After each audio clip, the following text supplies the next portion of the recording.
I thought I had it all, a steady job, a wife I loved, and a future I was building with my own two hands. But the night I followed my gut and walked into that bar, I uncovered a betrayal so deep it nearly got me killed, and that was just the beginning. I grew up in a small town where everybody knew your name, and your family's reputation meant everything. My father, a welder through and through, was a man of strict principles and a relentless work ethic. He spent decades in the trade, earning a name for himself through sheer precision and dependability. He expected no less from me.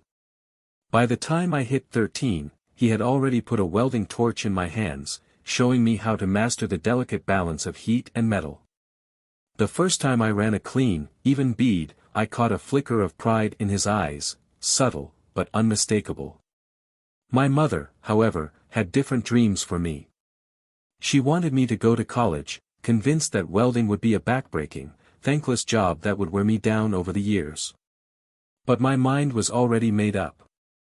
I loved the feel of working with my hands, seeing something take shape from raw steel, knowing I had created something real, something useful. I met Emily in our sophomore year. She was sharp, ambitious, and had this way of making every room feel a little brighter just by stepping inside. Where I was quiet and methodical, she was bold and fearless. Somehow, we just fit. By senior year, I had no doubt, she was the one. We spent late nights dreaming about our future, whispering plans about the life we'd build together, promising that no matter what, we'd take on the world side by side. Marrying right after graduation wasn't a spur-of-the-moment decision, it just felt right. I knew it, and she knew it. Not everyone agreed, though. Her parents were completely against it, convinced I wouldn't be able to provide the life they had in mind for their daughter. My own folks were cautious but ultimately stood by me, trusting that I wasn't the kind to make decisions lightly. After the wedding, we moved into a small apartment just outside town. I took up welding full-time, working long hours, determined to prove everyone wrong. Emily enrolled in college, her tuition paid for with every dollar I earned. The exhaustion didn't bother me, I wore it like a badge of honor. As long as she had everything she needed, that was all that mattered. For a while, we were happy. We had each other, and that was enough. But then, things started changing. Little things at first, almost too small to notice. Her smiles didn't come as easily. The excitement in her voice when she talked about us began to fade. And before I knew it, the foundation of our marriage was starting to crack. My name is Jack Whitman, and for the past 5 years, I've been married to Emily, formerly Emily Dalton. We were high school sweethearts, convinced that nothing could ever come between us. So convinced, in fact, that we rushed headfirst into marriage right after graduation, believing love alone would be enough to see us through. Looking back now, I realized just how naive we were. Money was never a problem. I had been welding since I was a kid, a trade I picked up from my father. He got me involved early, giving me small projects to work on at home since I was too young to be on job sites. After high school, I briefly enrolled in a welding program, but it felt pointless, I already knew the craft inside and out. Instead of wasting time in class, I took the certification exam early, passed without a hitch, and went straight into the workforce. My experience in fabrication and fitting landed me a solid job fast, and as I built my skills, I started taking on bigger projects that required travel, work that paid well. Eventually, I even got into underwater welding. Dangerous, sure, but the money made it worth the risk. My income meant Emily could go to college without worrying about student loans.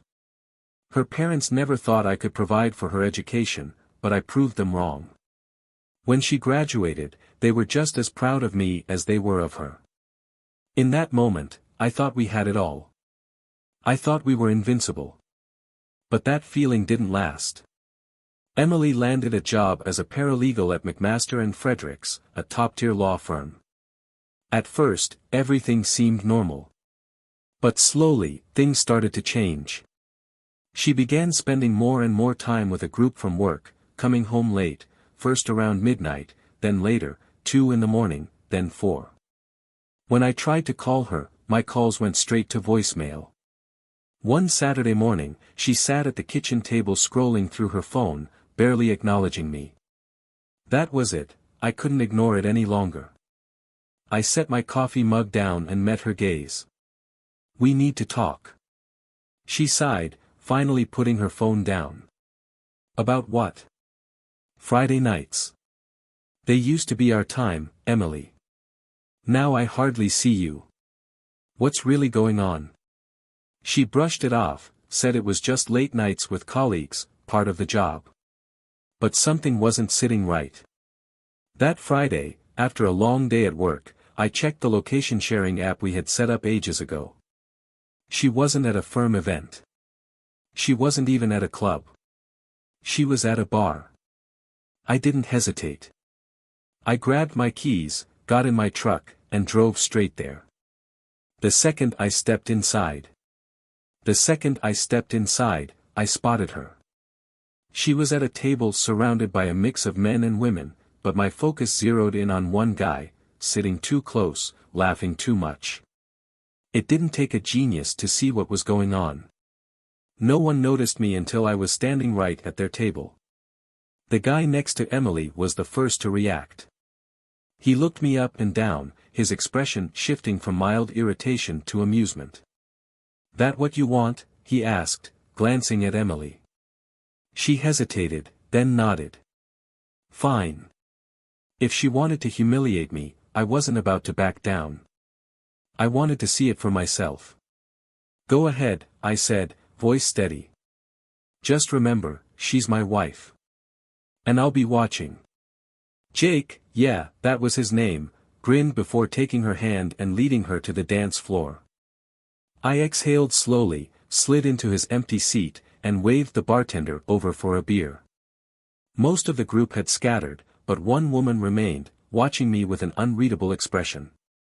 "You know you don't own her," she said after a pause. I turned to her, unimpressed. "And you are?" "Marie. Marie Compton. I've been mentoring Emily at work." I raised an eyebrow. "That so?" She took a slow sip of her drink. "Yep. And for the record, Lucy's an adult.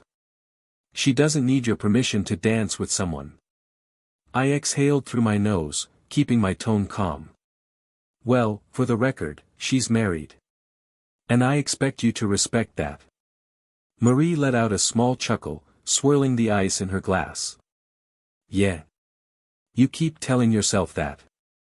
Before I could respond, Jake and Emily returned from the dance floor. I stood up, making sure Emily sat between me and Marie.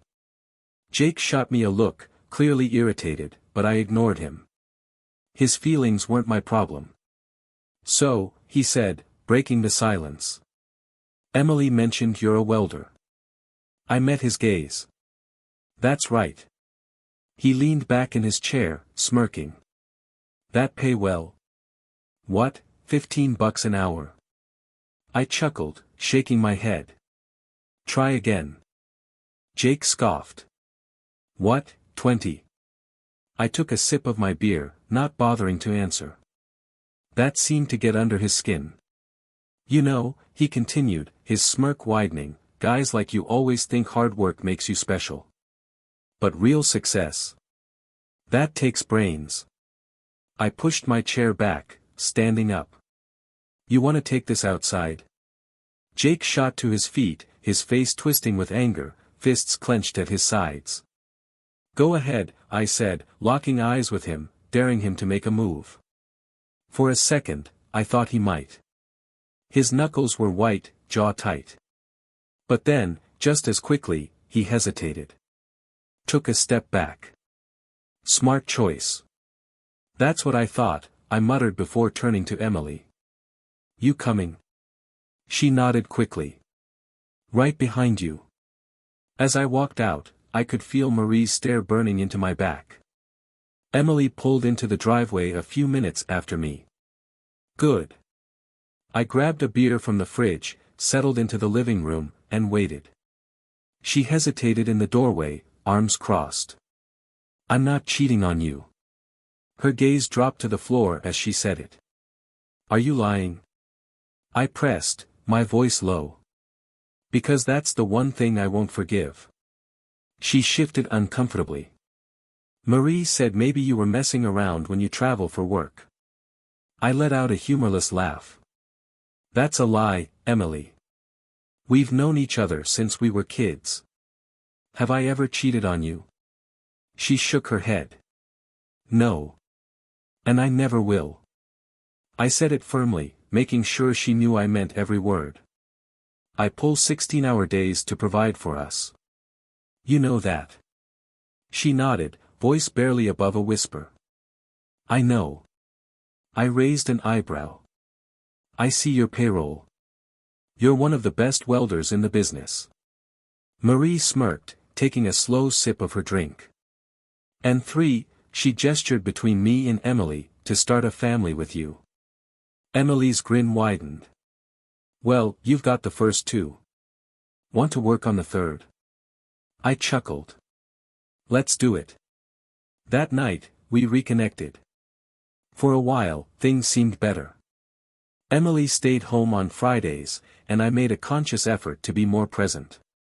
I stopped mentioning Marie and Jake, trusting Emily to make her own choices. Then everything changed. One Friday, I came home to find the house dimly lit. The dining table was carefully set with candles, the air filled with the warm scent of something home-cooked. For a split second, I thought Emily had planned something special. I was dead wrong. Marie leaned against the counter, smirking. The best seat in the house, for you. My stomach dropped. I turned to Emily. What's going on? Before she could answer, Marie spoke for her.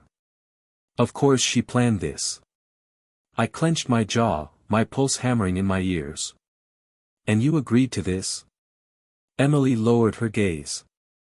Marie said it was the only way. The only way for what? My voice came out sharper than I intended. Emily swallowed hard. It won't change anything, she murmured. I still love you. My patience snapped. What the hell did you put in my food? Marie let out a soft laugh. Relax. Just something to keep you nice and still while Emily has her fun. My stomach churned. I fought the sluggish feeling creeping over me, but my vision blurred at the edges. I don't remember how I managed to dial 911, but when the police arrived, Marie's cocky demeanor vanished in an instant. She turned to me, her voice trembling. Please don't press charges. I can't go to jail. I stared at her, my expression cold. That's probably the safest place for you right now. Emily was frozen in place, looking lost. You don't understand, she whispered, eyes darting around as if searching for an escape. Jake and Marie, this is bigger than you think. I don't care, I shot back. Put your clothes on. Something in my tone made her obey. She hurriedly dressed while I stood by the door, waiting. Her phone vibrated in my pocket. I ignored it. When the officers finished their questioning, one of them approached me. She's in custody, he confirmed. We strongly recommend you get checked out at the hospital. The more medical evidence we collect, the stronger the case will be. He handed me a business card. This is the assistant district attorney assigned to your case. She'll meet you at the hospital to go over next steps. I nodded, still feeling numb, and followed the paramedics outside. On the way to the ER, I turned to the officer. Will that actually do anything? He hesitated before answering. It might, he admitted. But I can't make any guarantees. I nodded, absorbing everything. So they'll stay locked up until their arraignment on Monday? The officer gave a curt nod. That's right. And after that? I asked, running a hand through my hair. I'm just a regular guy. I don't have money, I don't have connections. What happens then? Her expression hardened. You have me, Mr. Whitman. As long as you don't do anything reckless. But I'd strongly recommend hiring a divorce attorney, unless you actually plan on staying married. I let out a dry laugh. Not a chance. She gave me a long, knowing look. And don't do anything stupid. I smirked. Come on, Dad, you know me. He chuckled, shaking his head. Yeah. That's exactly why I said it. We shared a brief, tired laugh before he left. Not long after, Emily's parents arrived. They looked completely drained, like they weren't sure whether to apologize or just quietly disappear. Her father cleared his throat. You're divorcing her, aren't you? I met his gaze, unwavering. Yeah. There's no coming back from this. He sighed, nodding slowly. I understand. His voice was thick with shame. I'm sorry for what she did. Her mother's voice was softer. Is there anything we can do? I pulled out my phone and played the recording. Let them hear it for themselves. I was still trying to wrap my head around all of this when my doorbell rang. I peered through the peephole. A young brunette stood outside. I recognized her immediately. She'd been at the club the night I first met Jake. I glanced down the hallway. Empty. She was alone. Something about this felt off. I exhaled, pulled out my phone, switched on the camera, set it to record, and slid it back into my pocket before unlocking the door. I left the chain hooked through, opening just enough to speak. Yeah. Her voice was quiet. He's dead. I frowned. Who? Her throat bobbed as she swallowed. Self-destruction, they're calling it. My grip on the door tightened. How'd he die? She hesitated, her voice barely above a whisper. You don't understand. She looked over her shoulder before continuing. The law firm controls everything, police, judges, even politicians. They own half this city, from the courtroom to the gutter. I exhaled sharply. Jake. She gave a small, bitter shrug. If he didn't do it himself, he made sure it happened. I studied her carefully. Then why are you still working there? Her shoulders tensed. Because I don't have a choice. I narrowed my eyes. You're not just a paralegal, are you? She looked away, her whole body stiffening. No, she finally admitted. I inhaled slowly. How many people at the firm know about this? Her answer came without hesitation. Anyone above middle management. I nodded, processing everything. All right, Holly. Thanks for telling me. She sighed, rubbing her arms like she was suddenly cold. I really am sorry. You seem like a good guy. Emily was lucky. I let out a dry chuckle. Yeah. Lucky. I walked her to the door. She hesitated for a second, then stepped out. I waited, scanning the hallway before closing it behind her. I didn't waste any more time. I loaded a few welding tools into my truck, then pulled out my phone and called my boss. The job's wrapped up, I said. He didn't hesitate.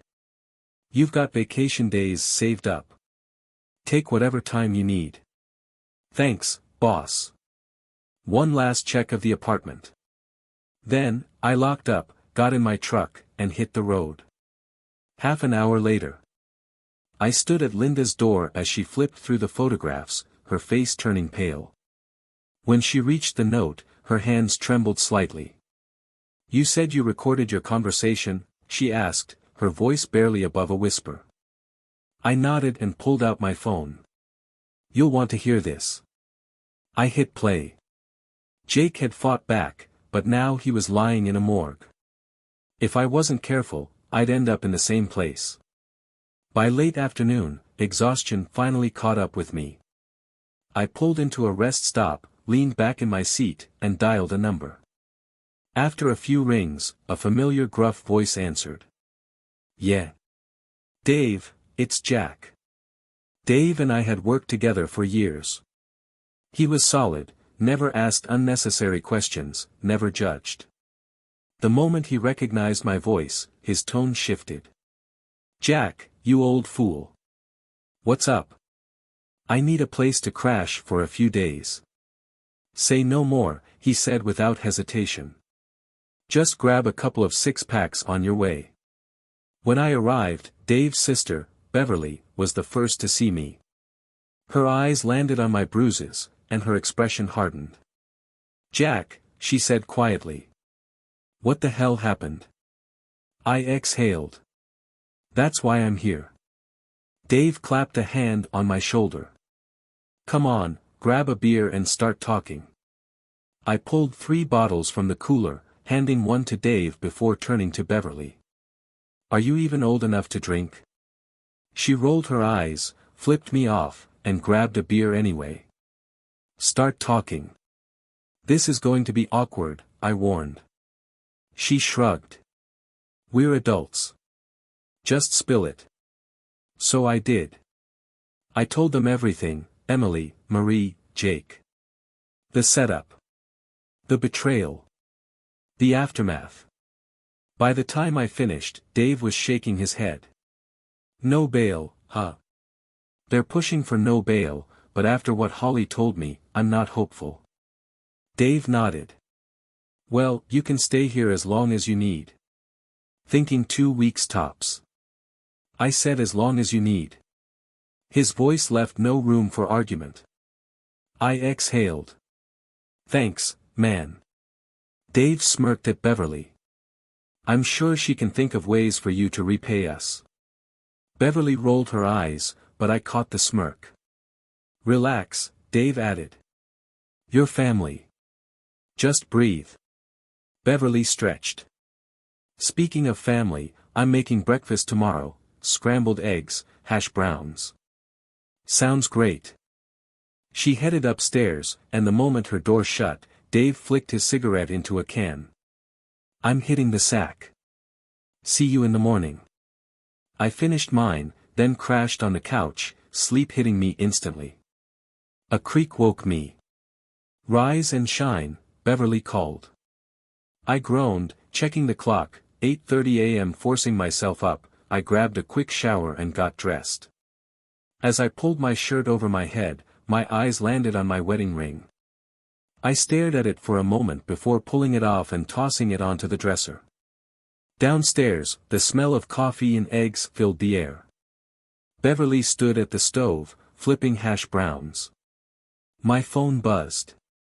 "Stay low," Dave warned before heading out. I turned to Beverly. "Need help with the dishes?" She smirked. "Not really, but I won't say no." I grabbed a towel, drying while she washed. She glanced at my left hand. "So the ring's off. Divorce official?" "Absolutely," I said without hesitation. I told her I wouldn't tolerate cheating, and I meant it. Beverly gave a small smile. "Good. Glad to see you still have a backbone." I chuckled. "What about you? Any special someone?" She hesitated, then shrugged. "There was. But life got in the way." I tilted my head, studying her. "Yeah, I've known you forever, but somehow, I never really saw you before." Beverly was strong, independent, and capable, beautiful in a way I had somehow overlooked all these years.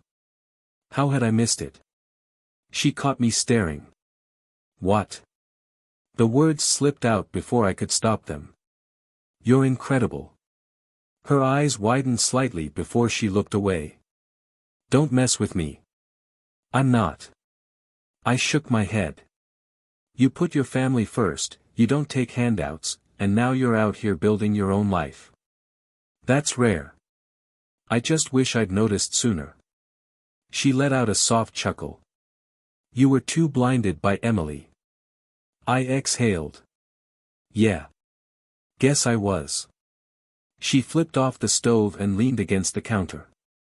"We barbecue on Sundays, you know." My eyebrows lifted. "I love venison. Haven't had it in years."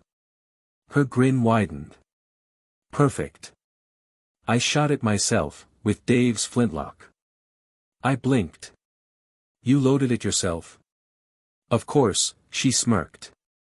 Patched round ball, 100 grains of double F powder.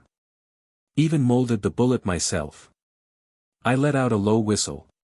Do you fish too? She shrugged like it was nothing.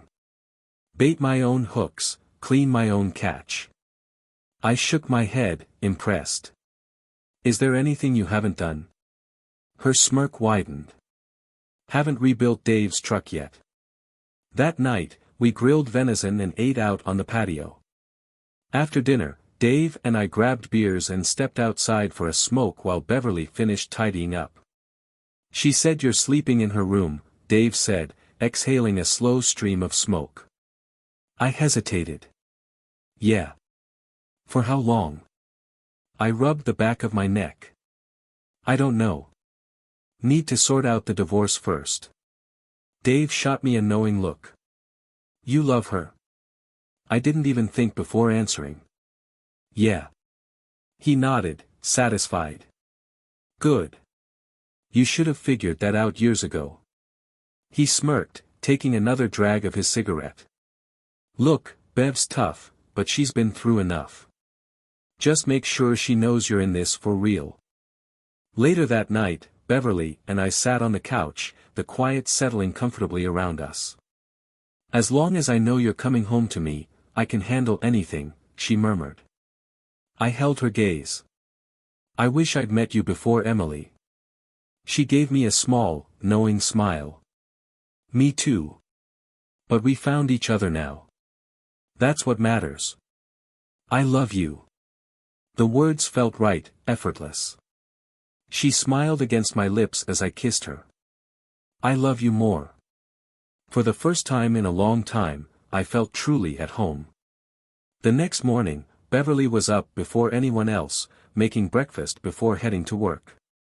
As she passed me on her way out, she leaned in and kissed me. I've got class after my shift, so I'll be back around 9:30, Beverly said, grabbing her bag. Behave. And remember, no doing anything reckless while I'm gone. I smirked. Yes, ma'am. Once she left, I got a call from my attorney. Jack, I've sent over the documents for you to sign electronically, along with a checklist of things to take care of. The retainer needs to be paid today, can you handle that? Yeah, I've got it. Great. I'll take it from here. After finalizing the payment, I powered up my laptop. Bernice had already sent over the legal documents, so I signed and returned them, then started working through the financial checklist. Within an hour, I had set up a personal bank account, transferred half of our joint funds, and cancelled Emily's credit card, keeping mine open for now. By noon, Dave showed up with some news. John Harrison's been asking around, he said. Retired molder, lives about 2 hours south. Seems like he's been keeping tabs on you. That sent a chill through me. I had a feeling Emily was behind it. Then my phone rang. Jack, my dad's voice came through, tight and clipped. Where are you? Something in his tone immediately put me on edge. I checked into a motel about 50 miles south, I lied, keeping my voice even. Good to know, he replied, but there was tension in his voice. He was saying what he had to say. I forced myself to play along. I'm leaving in the morning, heading east. I'll keep you posted. There was a brief hesitation. All right. I swallowed hard. Is Mom there? He hesitated. She's in the bathroom.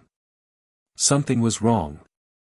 I strained to hear anything in the background, but the line went silent. A couple of hours later, Dave left for town. Not long after, my phone rang again. It was Linda. Jack, you were right, she said, her voice tense. Emily, Marie, Jake, and some of their guys showed up at your parents' place after the hearing.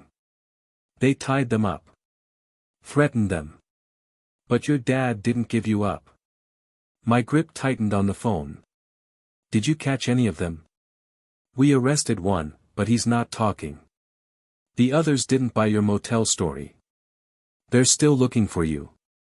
Before I could respond, I heard a new voice come through the line. Hey there, Jack. Emily. Her voice dripped with arrogance. Thought you could outsmart us? I held her gaze through the phone. Cops will be here soon. She scoffed. Too late for you. Up front, I could hear Jake chuckle. Take him to the creek, he ordered. The SUV rumbled down a dirt road. I kept my face neutral, my pulse steady. So this is how it ends? I asked, glancing at Emily. Really gonna go through with this? She laughed. Dead men don't talk. Jake grinned. Let's finish this. Then. A gunshot. Then another. And another. Emily's smirk vanished as she ducked behind Jake. Panic set in. The SUV skidded to a stop, doors flying open.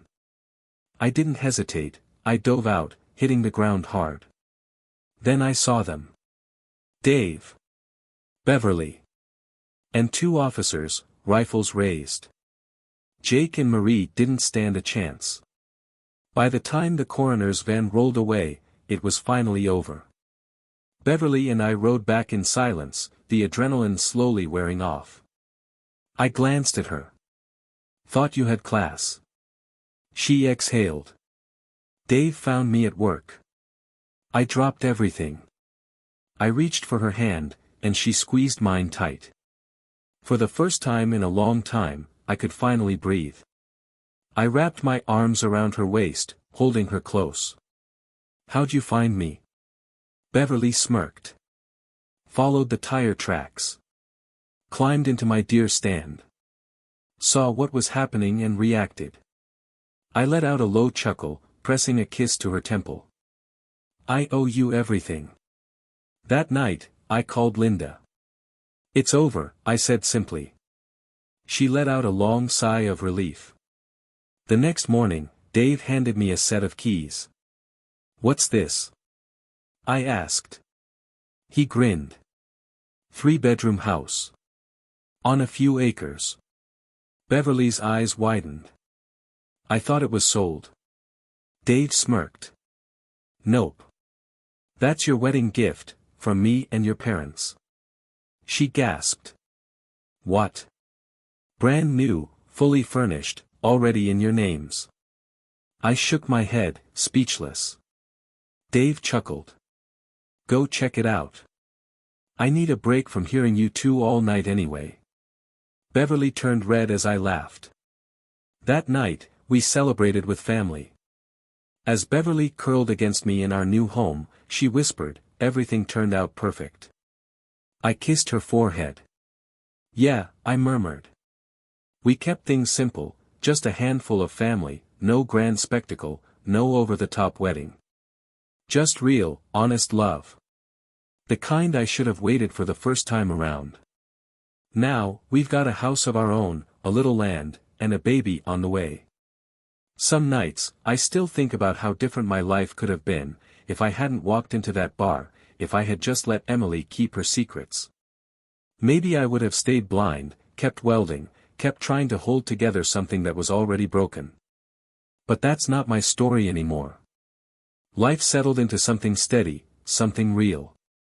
Morning started early, Beverly up before the sun, moving around the kitchen, her voice humming softly as she made coffee. I'd pull her close, press a kiss to her shoulder, and steal a piece of toast off her plate while she rolled her eyes but never stopped me. Work stayed the same, long shifts and steady pay, but now it felt different. I wasn't just working for survival, I was building something. For us. For our kid. The house felt more like home every day. Dave helped me set up a workshop out back, a place to take on my own welding jobs instead of running someone else's shop. It wasn't much yet, but it would be. But even with things looking up, there was still one thing left unfinished. Emily. Her trial was coming up. The state had a strong case, enough evidence to put her and Marie away for a long time. But I knew her.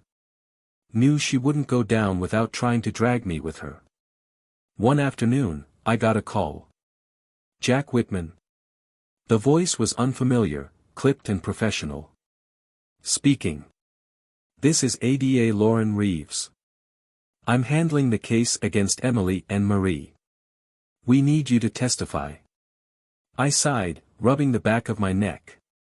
You really need me for that? You've got enough evidence. We do, she admitted. But your testimony seals it. You were there when she orchestrated everything. Without you, she might cut a deal, get out in a few years. That was all I needed to hear. I'll be there. The trial. Walking into that courtroom felt surreal. Emily sat at the defense table, her hair pulled back tight, wearing the same smirk she always had when she thought she was in control. But this time, it didn't reach her eyes. Marie sat beside her, looking far less composed. When I took the stand, I expected Emily to put on a show. Maybe she'd cry, maybe she'd twist the truth. But she just stared, her eyes locked on mine like she was daring me to say the words. So I did. I told the jury everything. The manipulation, the threats, the setup, the way she had tried to use me like a pawn in her game. When I was done, Emily's lawyer tried to twist my words, but I didn't budge.